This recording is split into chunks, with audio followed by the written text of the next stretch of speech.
Salut les copains. On se retrouve pour continuer ce feuilleton de mes problèmes de santé. Non, en fait, je le dis en rigolant parce que je relativise un peu plus maintenant, mais je dois vous avouer qu'on est passé par des mauvais jours où on ne savait pas vraiment quoi faire, où il y avait des grosses remises en question, des grosses inquiétudes, des grosses angoisses, des pleurs. Et où on rigolait pas du tout. Non, donc voilà, là je le dis un peu de manière détachée, mais c'était pas si facile. Bon, du coup on en est où? Et pour ceux qui n'ont pas suivi, parce qu'il y a quand même 2 vidéos, on annonçait que j'étais en attente d'un rapatriement pour raison médicale. Tout à fait. C'est ce qu'on a annoncé. C'était dans les problèmes qui suivaient, les premiers qu'on a évoqués dimanche dans la première vidéo où on présentait Manao. Bon, donc on reprend le déroulé. Je vous explique tout. Une fois que mes problèmes hémorroïdaires ont été terminés et commencé en tout cas à rentrer dans l'ordre et à aller beaucoup mieux, on pensait tellement que tout était derrière nous que d'ailleurs j'avais annoncé sur Instagram notre retour. Ça y est, on revenait pour des partages réguliers, etc. Puisque forcément, pour moi, il n'y avait plus de soucis. On avait repris du poil de la bête et on pouvait reprendre notre activité normalement et même plus régulièrement. Qu'on allait pouvoir reprendre des visites, enfin notre vie sur les routes un petit peu, tout ce qu'on aime faire et tout ça avec Manao. Mais donc, je crois que tu as annoncé ça le jour où tu as découvert ce nouveau problème. J'ai annoncé ça et la nuit, dans la nuit juste après, en fait le soir d'après, j'ai découvert un nouveau problème. Alors, autant vous le savez, le sujet tabou, ça me fait pas vraiment peur. On parle de tout ici. On parle tout le temps de tout, de nos finances. Là, je vous ai parlé de mes problèmes d'hémorroïdes. C'est pas glamour, mais c'est la vérité. Et voilà, j'assume complètement que j'ai pas complètement envie de rentrer dans tous les détails de mes nouveaux soucis de santé. Donc, ne m'en voulez pas. On va rester dans le vague. Voilà, mais ça change rien en fait. Ça change rien. Ça au change niveau de la rien gravité de la chose, à l'explication. Voilà. Donc en fait, je me suis rendu compte d'un nouveau problème. Le lendemain matin, on a passé la nuit. Je dois vous avouer que j'ai commencé à être très angoissée parce que j'étais sûre du diagnostic en fait et je ne savais pas encore la gravité, mais je ne pouvais pas me tromper de diagnostic. Certains devineront certainement à quoi tu fais référence, mais voilà, encore une fois, on ne va pas rentrer dans les détails. Donc le lendemain matin, on a déclenché tout le système avec Chapka, enfin je ne sais pas comment dire. Le processus d'assurance, oui, avec notre assurance santé. Voilà, parce qu'on a déclenché notre assurance santé parce qu'on s'est dit, là, cette fois-ci, on va en avoir besoin. Alors c'est aussi l'occasion finalement de vous faire un retour. Alors vous savez, on a un partenariat avec Chapka puisque il nous assure déjà depuis longtemps maintenant, mais en fait depuis qu'on voyage, ça fait quand même, on est parti en 2018, même s'il y a eu une interruption, nous n'avons jamais déclenché notre assurance santé. Nous n'en avons jamais eu besoin. Jamais. Donc là, c'était une première. Donc c'est aussi l'occasion de vous expliquer finalement comment ça se passe. Donc avant d'aller consulter par soi-même, il faut les prévenir pour créer un dossier. Un dossier de sinistre, en quelque sorte. Un dossier de sinistre. C'est un peu comme votre assurance véhicule, quoi. Ouais, sauf que l'assurance véhicule, on le fait après l'accident. On le fait pas avant d'avoir l'accident, ouais. C'est ça. Ouais, mais là, on a quand même le problème et on crée après. Bon, c'est un peu pareil. Bref, on a créé ce dossier de sinistre, on va dire. Là, ils nous ont dit, soit on allait dans leur clinique partenaire, parce que ici à Playa, enfin partout dans le monde, ils ont des cliniques partenaires. Dans ces cas-là, vous n'avancez rien. Voilà, c'est ça. On ne paye aucun frais, c'est-à-dire qu'ils prennent en compte et en charge les dépenses dès la première minute. Mais nous, on nous avait conseillé un spécialiste ici dans une clinique américaine, donc plus cher. Et là, on leur a demandé si on pouvait aller voir ce spécialiste-là. Ils nous ont dit que dans ces cas-là, c'était tout à fait possible, mais comme ce n'est pas leur clinique partenaire, nous payons la consultation et en fait, ensuite, on fait un dossier et eux nous remboursent. Donc, c'est ce que nous avons choisi de faire. On est allé dans cette clinique. Encore une fois, c'est un peu comme une assurance voiture qui va vous envoyer vers le garage partenaire. Mais si vous allez dans un autre garage, vous allez avancer les frais de réparation. Oui, finalement, il y a un vrai parallèle. Ouais. Bon, après, c'est une assurance et par principe, les assurances fonctionnent un peu de la même manière. Donc nous sommes allés voir ce spécialiste. Consulter dans cet hôpital américain.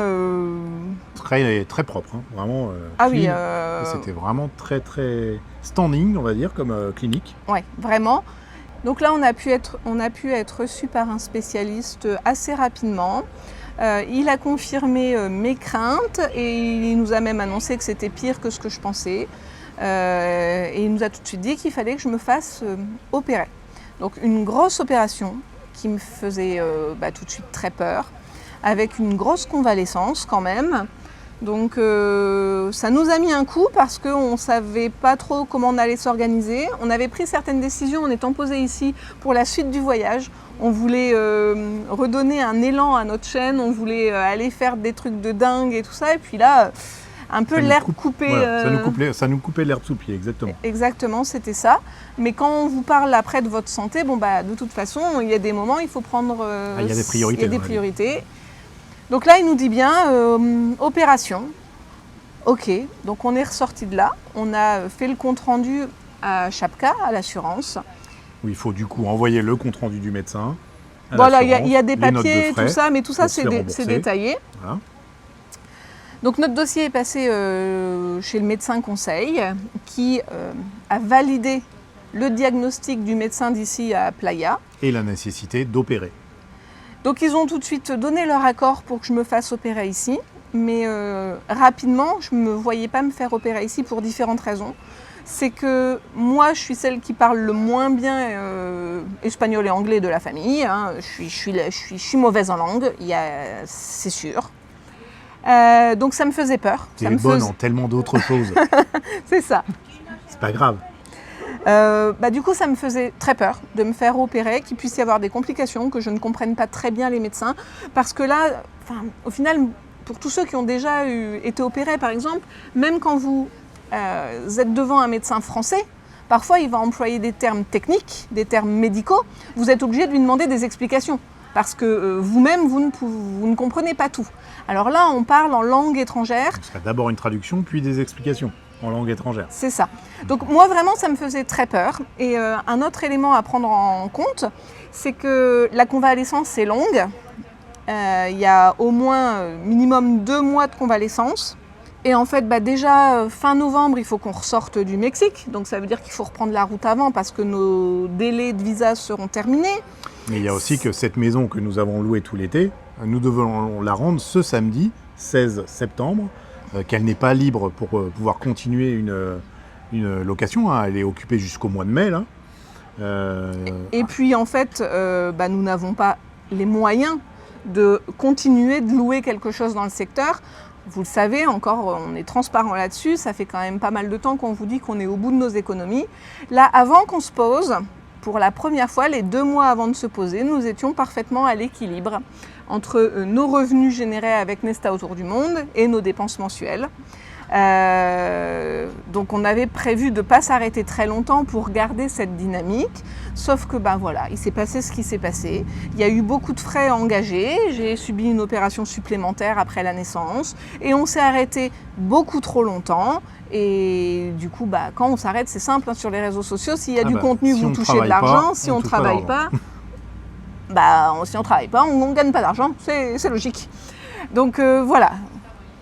On n'a pas les moyens de reprendre une maison en location ici et faire la convalescence dans des tentes, monter à l'échelle, etc. C'est quand même pas hyper adapté, soyons honnêtes. Et n'oublions pas que Manao, notre petit bébé, n'a que 7 semaines.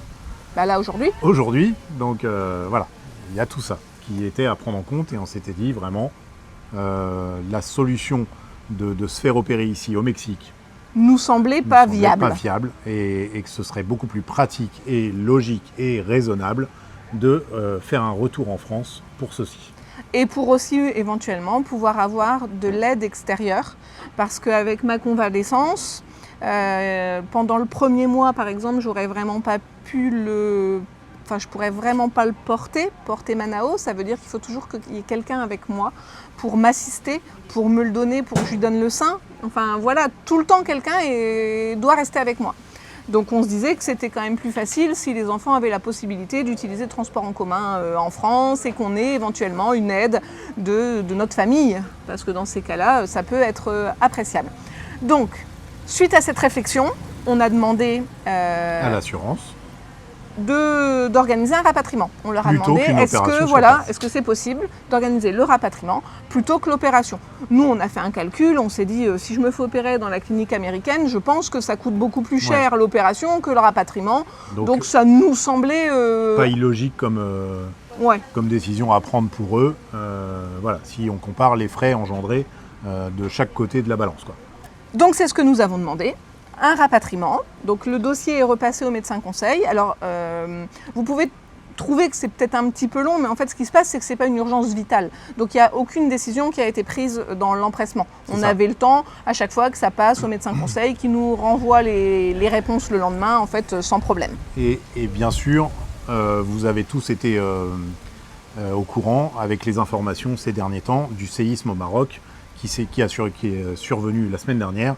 Donc forcément, les assurances santé sont très occupées en ce moment et on les comprend et on ne leur a pas mis la pression et on est tellement désolé pour toutes les victimes et toutes les familles qui ont pu être impactées par ce séisme et ces problèmes au Maroc. Voilà. Il n'était pas question pour nous de crier, de sonner de tirer la sonnette d'alarme et de presser les choses. On attendait juste un retour. On trouvait vraiment tout à fait normal que la priorité soit donnée aux urgences vitales. Et nous, il n'y avait pas de souci. Donc pendant ce laps de temps où on attendait la réponse pour le rapatriement, en fait, j'ai commencé à chercher de bons chirurgiens en France. J'ai souvent la poisse. Quand je vais voir, je ne vais pas toujours voir les bonnes personnes, faut l'avouer. Donc j'ai commencé à demander à de la famille, à des infirmières qu'on a dans la famille, tout ça, si elles avaient par exemple des noms de chirurgiens à me conseiller, parce que dans ces cas-là... Spécialisés dans le domaine qui te concernait. Exactement. Et puis en fait, à un moment, ta cousine nous dit qu'elle va se renseigner et qu'elle va essayer de nous communiquer des noms de chirurgiens. Mais elle nous dit, c'est quand même étrange, parce qu'en général, ce genre d'opération, en France, on ne les traite pas en urgence. Et en fait, on ne les traite jamais en urgence, elle avait dit. Du coup, cette phrase m'a fait un peu tilt, et là, je me suis dit, on est en train de tout modifier, de branle-bas de combat sur le voyage, sur notre retour, on réexpédiait les véhicules en France, enfin tout ça. Et je me dis, c'est vrai que finalement, on n'a pas eu de deuxième avis. Donc, j'ai trouvé un spécialiste qui fait des consultations en visio en France. Donc du jour au lendemain, c'est l'avantage de la visio en général, il y a rapidement des créneaux. J'ai pris une consultation avec ce spécialiste. Sur Paris. Et en fait, à ce moment-là, on a eu un diagnostic contraire à celui reçu ici au Mexique. Complètement contradictoire, mais en même temps très rassurant. Très rassurant. Pour ta santé. Dans le sens où elle nous a dit qu'elle n'opérait jamais ses patientes moins de 6 mois après la naissance de l'enfant.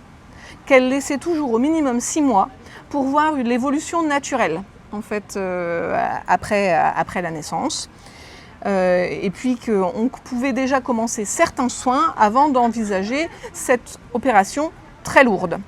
Donc quand elle nous a dit ça, moi ça m'a beaucoup rassurée. Toi ça t'a fait énormément douter parce que Tom ne comprenait pas comment on pouvait avoir deux avis aussi contradictoires. Parce qu'on avait un avis d'un médecin mexicain, certes, mais confirmé par le médecin conseil de notre assurance. Mais le médecin conseil avait le compte-rendu il n'avait pas toutes les données. Médecin mexicain, et dans le compte-rendu, il n'y avait pas forcément toutes les données, toutes les infos que j'avais pu donner verbalement. Exactement. Donc en fait, on en est là. Ce médecin, en plus, qui est vraiment spécialisé là-dedans, nous dit non, moi je ne vous opérerai pas. Je ne le ferai pas. On réévaluera dans 6 mois. Donc je m'inquiétais sur la possibilité d'aggraver la situation, que mon état de santé se détériore dans le temps. Et là, elle m'a clairement dit que pour elle, il n'y avait pas de souci, que ça mettrait des mois, voire mais des surtout années. Plutôt des années à se dégrader plus que ça. Et que si c'était le cas, tu aurais largement le temps de t'en rendre compte et là, éventuellement, de mettre en pourrait place intervenir. une opération. Exactement. Donc s'il n'y a plus d'urgence d'opération, on est d'accord qu'il n'y a plus d'urgence de santé. Donc c'est très rassurant pour nous, mais ça nous a fait quand même plutôt pas mal douter. Ouais. Alors du coup, Sur on la a suite à donner à rappelé notre- l'assurance Parce que là, on leur a dit, en quelque sorte, mon état de santé ne nécessite pas le rapatriement. Donc là, c'est l'appel qu'on leur a passé ce matin. Oui. Parce que entre-temps, le rapatriement a été accordé et validé par l'assurance. Tout à fait, je ne l'avais pas dit. Donc là, on leur a dit que pour nous, il était plus justifié en fait. Donc on est en train de voir ce qu'ils vont répondre à ça. Parce que c'est vrai que j'ai lu dans les conditions générales, si par exemple, ils vous proposent le rapatriement est programmé et que vous le refusez, en fait, après, vous n'êtes plus couvert pour ces problèmes de santé-là. Mais là, ce n'est pas exactement ce qui se passe. En fait, c'est pas que je refuse pas le rapatriement, c'est qu'on a eu un nouvel avis d'un médecin. C'est pas juste moi qui dis ok, j'ai un gros problème, mais je veux continuer de voyager. Là, on a vraiment un compte rendu d'un médecin français qui nous dit non, le rapatriement n'est pas justifié, n'est pas nécessaire. Donc bon, on va voir ce qu'ils vont nous répondre à ça. Mais donc là, on en est là et finalement, ce matin, on a demandé l'annulation en quelque sorte, ou l'annulation de notre rapatriement. Voilà, mais dans tous les cas. Dans tous les cas, on a pris la décision de rentrer en France parce que même si je ne me fais plus opérer, je dois quand même recevoir certains soins spécifiques. Donc ce sera plus facile. Que tu préféreras avoir en France. Ce sera plus facile de les recevoir en France. Toujours ce problème aussi un petit peu de mauvais élève que je suis. Dans la balance aussi, c'est la nouveauté à apporter dans les prochains mois pour notre aventure Nesta autour du monde. De repartir sur quelque chose de vraiment complètement nouveau et une nouvelle destination. Ça veut dire rapatrier nos véhicules en France, même s'il y a encore une possibilité de les vendre au Canada, mais là pour le moment on n'y croit pas trop. Ouais. Et dans ce cas-là, ça veut dire rapatrier nos véhicules en France pour les vendre. Pourquoi les vendre? Parce qu'on peut continuer à voyager avec notre capacité de place assise, de couchage avec Manao qui est arrivé. Mais on a envie de nouveautés, mais on a surtout besoin de l'argent que les véhicules représentent. Exactement de la même manière que quand on a vendu notre camion Nestaman en rentrant de Colombie. Ouais. Si on veut continuer de pouvoir voyager, vous partager du voyage et repartir sur un nouveau projet, nous avons besoin de revendre ces véhicules. Donc on a pris cette décision. On vient de l'expliquer juste avant, de toute façon. Là, on s'est arrêté trop longtemps, on est au bout du bout. Donc ça nous donnerait un petit peu d'air et de souplesse en cas de pépin si on revendait nos véhicules. Et qu'on repartait sur quelque chose de moins cher. Alors le projet n'est pas du tout de rentrer pour très longtemps. Non. Le projet est de rentrer pour environ 3 mois. Dans le meilleur des cas, j'espère que si tout se goupille bien.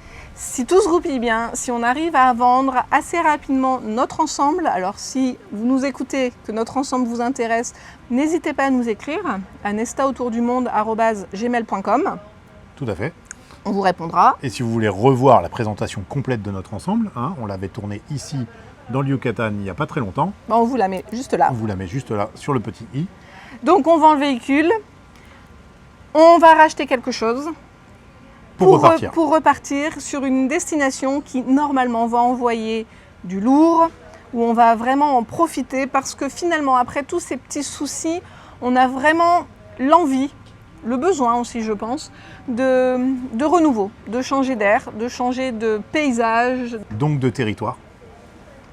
Alors, on ne va pas vous annoncer la destination pour l'instant. Non. Alors, c'est pas qu'on a envie de faire un teasing de dingue. Si, on va garder quand même un peu le suspense. Ouais, alors c'est pas vraiment le but, c'est aussi que, on vous a quand même dit, si tout se goupille bien. Si on n'a pas d'acheteur pour nos véhicules, par exemple, ça va peut-être être un peu plus long et peut-être qu'on sera plus dans les bonnes saisons pour aller où on veut aller. Et peut-être qu'on sera obligé de changer la destination. Exactement, on prendra de nouvelles décisions. Et un plan B qu'on a déjà un peu en tête. Mais voilà, là pour l'instant, il est trop tôt pour vous l'annoncer parce qu'après finalement, vous allez nous prendre pour des girouettes, vous allez vous dire vous aviez dit que c'était là-bas mais vous n'avez pas là-bas. Non, parce que certaines destinations, ça dépend de la météo et des saisons. Ce qui est sûr, c'est qu'on rentre un court moment, on espère le plus court possible, le temps d'aller voir la famille, de présenter Manao à toute la famille, c'est l'occasion. Le temps que je me soigne un peu, même si je ne me fais pas opérer pour l'instant. De vendre et racheter un nouveau véhicule, de le préparer un minimum pour repartir quelque part. Voilà, le but c'est vraiment de repartir. Exactement. Voilà les copains, ça fait plein de nouvelles tout ça. Mais je crois qu'en fait on a tout dit. Je crois bien. Et au niveau de je vais finir l'histoire de Chapka, Oui, du coup. Au niveau de la consultation faite à la clinique américaine, qui était plus chère, le premier rendez-vous, il n'y a pas de souci, on a été remboursé. En fait, on a reçu un mail nous disant que notre dossier avait été validé, que cette consultation était remboursée, et en fait, on reçoit l'argent sous 5 jours sur notre compte directement. Et avant ça, en fait, la procédure de remboursement ou de demande de remboursement est ultra simple. C'est via l'application directement. Vous joignez les documents qui sont demandés, vous remplissez les cases qui sont demandées, et en fait, c'est hyper simple. Ça va très très vite. Voilà. C'était l'occasion de faire aussi un retour concret, parce que c'est bien de dire qu'on a choisi et tout ça, c'est le cas. Mais... Et bien là, on en a eu besoin et on a eu ce qu'il nous fallait. Et là, voilà, ils prenaient tout en charge, l'opération ici, ou le rapatriement quand on l'a demandé. Du coup, ça prouve aussi qu'ils sont quand même humains, c'est-à-dire qu'ils n'étaient pas bloqués sur le fait de m'opérer ici. Quand on leur a expliqué notre problématique par rapport au fait qu'on vivait dans des véhicules en tente, que j'allais avoir besoin d'aide pour ma convalescence, et que du coup, la proximité de la famille en France et tout ça était plus facile, tout ça, voilà, on est tombé sur des gens humains qui ont entendu, qui ont écouté et entendu ces demandes, et ils ont fait repasser le dossier chez le médecin conseil, et on a pu obtenir ça. Donc c'est quand même, je trouve, appréciable. Tout à fait. Voilà pour les nouvelles qui finalement se veulent quand même rassurantes. Clairement rassurantes, mais qui sont quand même des grandes nouvelles, c'est-à-dire que nous allons quitter le Mexique et le continent nord-américain pour revenir. Sous quel délai ? Ça va dépendre un petit peu de plusieurs choses. On est toujours en attente du passeport français de Manao, qui doit arriver d'abord à l'ambassade de Mexico, et ensuite, sous pli, le passeport est envoyé à Cancun. Donc pour l'instant, nous n'avons pas encore de nouvelles, mais ils avaient annoncé 3 semaines, 1 mois déjà de délai. Donc normalement... D'ici à la fin du mois, normalement, il devrait être là. À la fin du mois. Donc pour l'instant, on attend ça. On attend ça parce qu'on veut attendre son passeport français. On l'a commandé, il va être là. En attendant, on doit replier bagages et reprendre toutes nos affaires de la maison pour les remettre dans nos véhicules pour quitter cette maison ce samedi 16 septembre. Demain, donc, quand vous voyez cette vidéo. Voilà pour la suite. Et puis, ça va dépendre aussi des dates de shipping retour pour les véhicules. De quel port de départ, ça c'est encore à déterminer. On étudie tout ça. On a beaucoup de recherches à faire. On étudie tout ça en fonction des billets d'avion, du prix des billets, etc. Du prix du shipping. Parce qu'il y a des différences entre un départ de Veracruz et de Baltimore pour le shipping. Il y a des grosses différences aussi au niveau du prix du billet d'avion. Enfin voilà, il y a tout ça à prendre en compte, parce que forcément on est quand même 6.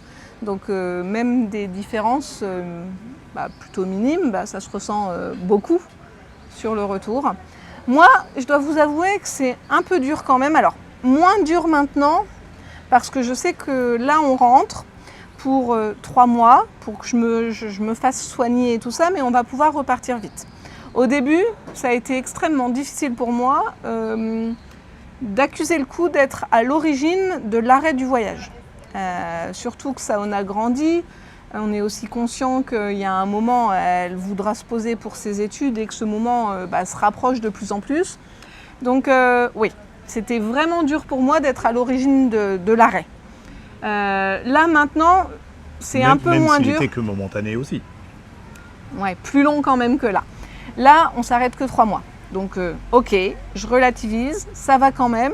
Mais j'ai du mal de laisser mes bébés, je parle de Bonnie et Clyde, mes autres bébés, parce que oui, je suis à l'origine de la conception. Enfin, on avait déterminé ensemble ce dont on avait besoin à l'intérieur, on avait validé ensemble, par exemple la machine à laver ou tout ça. Mais ce véhicule, c'est quand même moi, ces véhicules, c'est quand même moi qui les ai pensés. J'ai quand même amené quelques idées, attention, comme l'évier de la cuisine et tout ça. Ça, c'est moi. L'évier sur la porte, c'est toi, ça. Ouais. J'étais partie sur un système coulissant, j'ai imaginé 2-3 trucs. Pas grand-chose, mais c'est la tête pensante, elle est là. Ouais, du coup, c'est vrai que j'ai la sensation qu'on n'est pas allé au bout du bout avec ce véhicule. On n'a pas fait l'Alaska déjà, on n'a pas fait ce qui était prévu, on n'est pas allé dans les territoires reculés comme on l'imaginait. Quand on l'a conçu, c'était vraiment pour aller dans ce territoire reculé, etc. Bon, maintenant... ce sera pour une prochaine fois. Bon, avec un autre véhicule. Ouais, on en refera peut-être un. On en refera peut-être un. Maintenant qu'on l'a fait une fois, celui-là, On peut le refaire. maîtrise. On n'a rien de temps. Parce que on a été long parce qu'il y avait beaucoup de réflexion. Mais maintenant que la réflexion est faite, au pire, on le refera. Peut-être quand on sera moins nombreux. Peut-être. Pourquoi pas. Bah, je sais pas. Bon, enfin, Parce ouais. qu'on l'a adoré, cet ensemble de véhicules. Bonnie et Clyde nous auront quand même hébergés et accompagnés et fait voyager pendant quand même une année. Une année complète où on a vécu dedans, tout le temps. À part, on est allé à combien de fois à l'hôtel? 3 fois? 3 fois. 3 fois sur une année. Tout est pour tout. Une fois à la nouvelle année, parce qu'une fois Victoria. Victoria. Pour le réveillon de la du Nouvel An. Saint-Sylvestre, parce qu'il commençait à pleuvoir et on s'était dit on y va. On voulait fêter ça. Et une 3e fois sur le trajet de retour entre l'Ouest américain et ici dans le fin fond du Mexique. Oui, exact. Voilà. Une fois sur la route où on s'est arrêté à l'hôtel. 3 fois. Donc sinon, le reste du temps, on a quand même tout le temps vécu dans ce véhicule. On a de bons souvenirs dedans, mais moi, j'ai un peu de mal. Je dois avouer que je n'avais pas... D'ailleurs, à la base, quand on a appris que j'étais enceinte, celle qui voulait continuer avec ce véhicule-là pour quand même aller en Alaska, même si on se disait que ce serait dur avec un nouveau-né, c'était moi. C'était toi. Toi, tu voulais changer. Moi, je voulais changer à ce moment-là. Tu voulais un pick-up avec une grosse caravane. Et puis parce qu'en fait, j'aime aussi beaucoup la nouveauté. Et c'est ce qu'on aime aussi vous proposer sur cette chaîne, c'est de pouvoir varier les destinations et les véhicules dans lesquels on voyage. Ouais. Donc là, pour le prochain voyage, on aura un autre véhicule. Je prends sur moi. Ce sera peut-être moins affriolant comme ça. Mais ce sera un bon véhicule pour voyager. Là, en fait, on le fait parce qu'on a besoin d'argent. Donc, de toute manière, il y a un moment, peu importe le mode de vie, qu'on soit nomade ou sédentaire, il y a un moment, l'argent reste le nerf de la guerre. Enfin, tout à fait. Quand on nous dit que l'argent ne fait pas le bonheur, moi, je pense quand même qu'il y contribue. Hein. C'est quand même pas évident si on n'a pas du tout d'argent. Tout à fait. Je suis complètement d'accord avec ça. Voilà. Je crois qu'on a tout dit, les copains, en tout cas pour cette vidéo. De toute façon, on va vous tenir au courant régulièrement dans les semaines à venir de ce nouveau projet et de notre retour en France.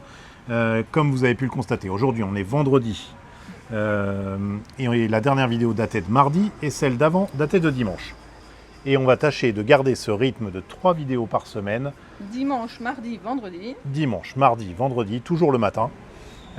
Pour toutes les semaines et les mois à venir, jusqu'à ce qu'on vous dise tiens, on repasse à une vidéo par jour. À mon avis, ça attendra peut-être l'aménagement du nouveau véhicule ou le nouveau départ. Mais en tout cas, voilà, on estime avoir assez à vous partager là dans les semaines et mois à venir pour 3 fois semaine. 3 fois par semaine. Voilà. Et parce que c'est vrai qu'après cette grande période de daily vlog, où on avait pris l'habitude de vous partager nos aventures en temps réel, c'est vrai qu'on se rend compte qu'une vidéo par semaine, il s'en passe des choses. C'est qu'on partage, et puis c'est déjà vieux un petit peu. Enfin, c'est long, une semaine entière sans donner de nouvelles. Voilà, je vous rappelle quand même qu'on avait fait 70 vidéos en 90 jours dans l'Ouest américain, à partir du moment où on a passé la frontière américaine depuis le Mexique, jusqu'au moment où on s'est installé ici, dans cette maison. C'était pas mal. C'était pas mal du tout. Et on s'en est bien sorti et on a trouvé ça très agréable. Très agréable de vous partager tout ça assidûment.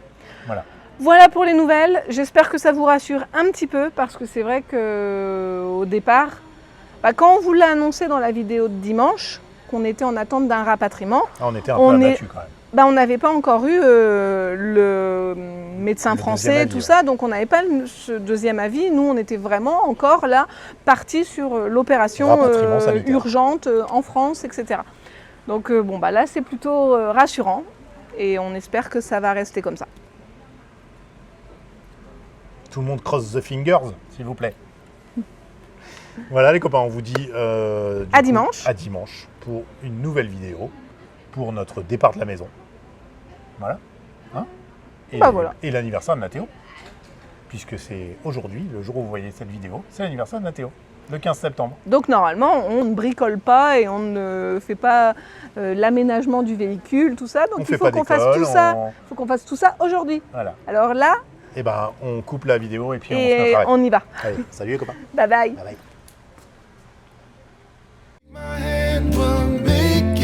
somehow we can't miss out.